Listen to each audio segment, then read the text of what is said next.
سب سے پہلی بات تو یہ ہے کہ that is against the international law. Clean air ہے, اس کے بعد کلین ڈرنکنگ واٹر ہے, اس کے بعد پھر جو فرٹائل لینڈ ہے, اگر یہ نہ رہی تو عوام جو ہے وہ زندہ کیسے رہیں گے؟ سر جیسے ابھی آپ نے بات کی ہے بلیک رینز ہوں گی, اس سے ہم ماحول میں آلودگی ہوگی, پانی میں آلودگی ہوگی, جس سے لوگوں کی صحت بہت زیادہ متاثر ہوگی. اس حوالے سے اس چیز میں کیسے بہتری لائی جا سکتی ہے؟ ہمارے ڈیمز ہیں, ہماری یہاں پر جو ہیں ویٹ لینڈز ہیں, ان کا جو پانی ہے وہ بھی پوائزنس ہو کہ اس وقت جو جیوز ہیں وہ بمشکل جو ہے 1.5 کروڑ کے قریب ہوں گے. انہوں نے پوری دنیا کا امن جو ہے وہ تاہ و بالا کر کے رکھ دیا ہے, اور یہاں پر گریٹر اسرائیل کا جو منصوبہ ہے وہ سارا جو ہے اپنی آن بان کے ساتھ جو بالکل وہ اس کے اوپر پروگرام جو ہے انہوں نے جاری رکھا ہوا ہے. انہوں نے کیا کیا, یہ اپنے آپ کو جو ہے یہ کہتے ہیں کہ ہم چنے ہوئے لوگ ہیں, لیکن اللہ تعالیٰ کے نبیوں کو انہوں نے جو ہے وہ شہید کیا کہ آزاد عدلیہ جو ہے وہ کسی بھی ملک اور قوم کی ترقی کی جو ہے وہ ضمانت ہوتا ہے. السلام علیکم ناظرین, آپ دیکھ رہے ہیں مشرق ڈیجیٹل, میں ہوں آپ کا ہوسٹ انس ضیاء. آپ دیکھ رہے ہیں میرا پروگرام گیسٹ ان ٹاؤن. ناظرین, آج ہمارے ساتھ جو شخصیات موجود ہیں وہ کسی تعارف کی محتاج نہیں, معروف قانون دان ایڈوکیٹ سپریم کورٹ آصف سیال صاحب ہمارے ساتھ موجود ہیں. ان سے آج سے ہم بات کرتے چلیں گے قانون اور انصاف کی نہیں بلکہ انوائرمنٹ ماحولیات کی, کیونکہ یہ وسیع تجربہ رکھتے ہیں پاکستان اور پاکستان سے باہر بین الاقوامی سطح پر. یہ جو ماحولیات کے فارمز ہیں ان میں یا انوائرمنٹل کے طور پر وسیع تجربہ رکھتے ہیں اور اس میں شامل بھی ہیں. یہ تو آج ان سے ہم آپ کی بات چیت کرواتے چلتے ہیں. السلام علیکم سر. وعلیکم السلام, تھینک یو.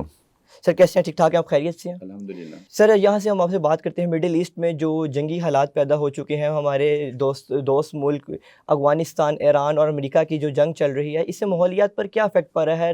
ہزاروں ٹن میں گولہ بارود کا استعمال کیا جا رہا ہے, اس سے انوائرمنٹ پہ کیا اثرات آ رہے ہیں؟ جی آپ کا شکریہ, مہربانی. آپ نے جو پوائنٹ ریز کیا ہے دیٹ از ویری امپورٹنٹ, اور اس کے اوپر کسی کی ابھی جو ہے وہ توجہ نہیں ہو رہی.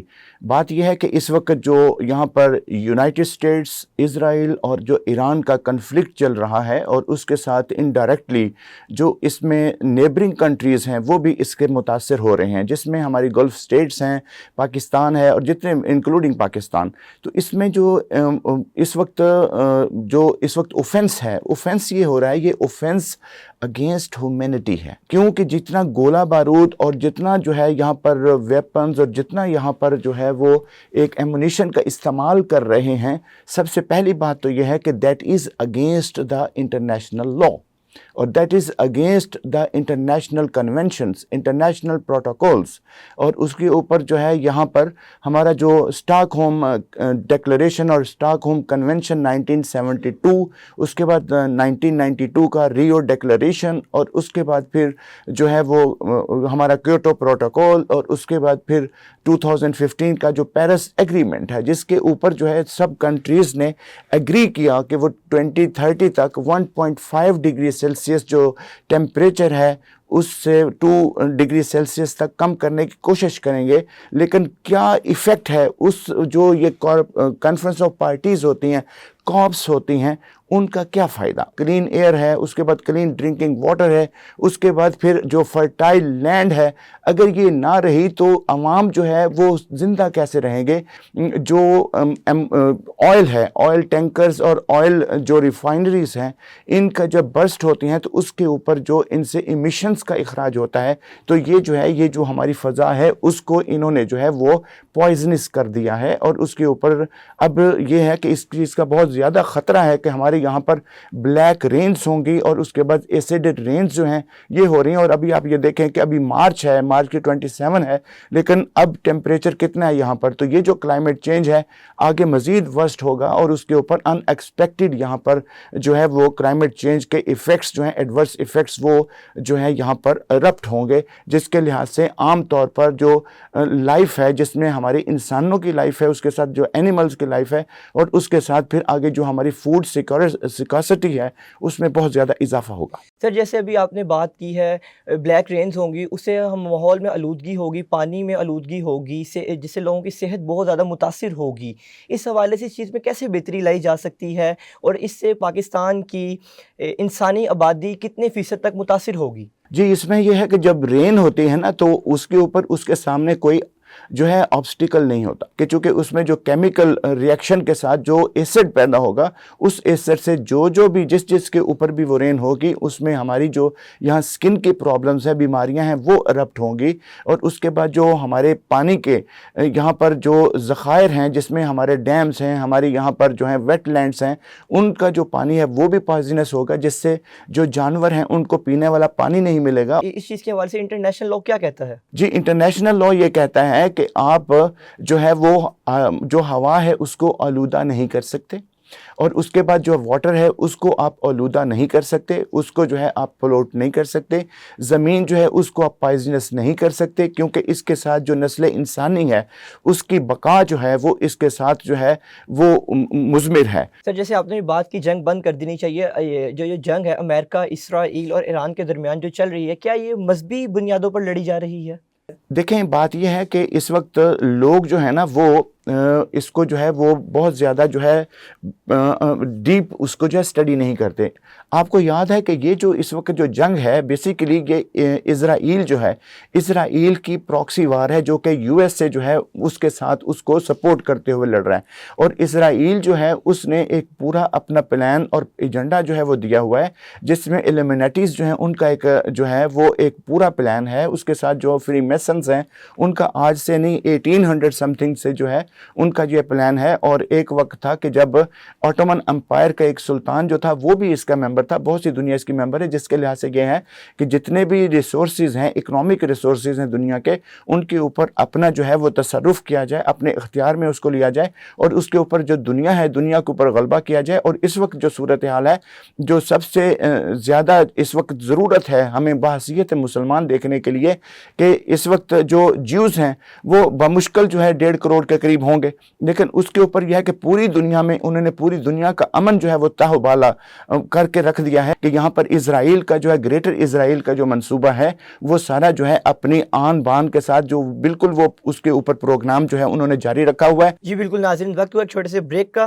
بریک کے بعد آتے ہیں اور سر سے باتیں کرتے ہیں. کیا آپ بھی ان ہزاروں لوگوں میں شامل ہیں جو بہتر مستقبل کی تلاش میں ہیں لیکن پریشان ہیں کہ کون سا ہے درست راستہ, کس کا انتخاب کیا جائے؟ کیا آپ بیرون ملک تعلیم حاصل کرنا چاہتے ہیں یا بزنس امیگریشن کا خواب دیکھتے ہیں, پرماننٹ سیٹلمنٹ سوچ رہے ہیں یا وزٹ ویزا اپلائی کرنا چاہتے ہیں لیکن پریشان ہیں کہ اعتماد کس پر کریں کیونکہ ہر طرف ہے غلط معلومات اور کچھ پتا نہیں کہ کون ہے آپ کے مستقبل کے ساتھ ایماندار؟ اسی کنفیوژن, بے یقینی اور اندھیرے کو ختم کرنے کے لیے مشرق ڈیجیٹل لا رہا ہے آپ کے لیے ایک منفرد پروگرام جس کا نام ہے میرا مستقبل. ناظرین, یہ کوئی عام پروگرام نہیں بلکہ ایک پلیٹ فارم ہے رہنمائی کا اور بنے گا اعتماد کی پہچان. یہ ہوگا آپ کے مستقبل کی طرف درست سمت متعین کرنے کے لیے آپ کا بااعتماد ساتھی. پروگرام میرا مستقبل میں ماہر کنسلٹنٹ کریں گے آپ کی کریئر کاؤنسلنگ تاکہ آپ کا مستقبل صحیح چنا جائے. آپ جان سکیں گے بیرون ملک تعلیم کے حقیقی مواقع, سکلڈ امیگریشن کے اصل ضابطے, بزنس امیگریشن کے قانونی راستے اور وزٹ ویزا کے درست اور محفوظ طریقے. چاہے آپ جانا چاہتے ہو یو کے, آسٹریلیا, نیوزی لینڈ, کینیڈا یا شینجن کے کسی بھی ملک میں. اس پروگرام میں شامل ہوں گی انٹرنیشنل یونیورسٹیاں اور ہم آپ کو بتائیں گے ایڈمیشن کے بارے میں معلومات, انٹری ریکوائرمنٹس کیا ہیں, بینک سٹیٹمنٹ کی اہمیت کیا ہے, منی ٹریل کیا ہے, ایس او پی کس طرح سے لکھی جائے, اور ہم کروائیں گے آپ کا ایڈمیشن اور ویزا پروسیس 21 سالہ تجربہ کار کریئر ایڈوائزر کی زیر نگرانی اپنی فورن کوالیفائڈ ٹیم کے ذریعے. کوئی جھوٹے وعدے نہیں اور نہ ہی خواب بیچنے والی باتیں بلکہ حقیقت, شفافیت اور ذمہ دارانہ مشاورت. یاد رکھیں, غلط فیصلہ کرنے سے پہلے سنیں, سمجھیں اور پھر اٹھائیں میرا مستقبل کے ساتھ اپنا قدم. یہ سب کچھ دیکھنا نہ بھولیے گا پروگرام میرا مستقبل میں ہر جمعہ کی رات 8 بجے صرف مشرق ڈیجیٹل پر. Welcome back. اچھا آصف صاحب, جیسے آپ نے بتایا گریٹر اسرائیل کے حوالے سے, گریٹر اسرائیل کے منصوبوں میں کتنی حقیقت ہے ہمارے ناظرین جاننا چاہتے ہیں, کیونکہ آپ اس میں ایک وسیع تجربہ رکھتے ہیں, تو آپ ذرا اس کی تفصیلات تھوڑی بیان کریں گے؟ جی, اس میں دیکھیں بات یہ ہے کہ ہمارے پاس بہت زیادہ لٹریچر میں موجود ہے اور اگر لوگوں کو جب موقع ملتا ہے وہ اگر ویسٹرن کنٹریز جاتے ہیں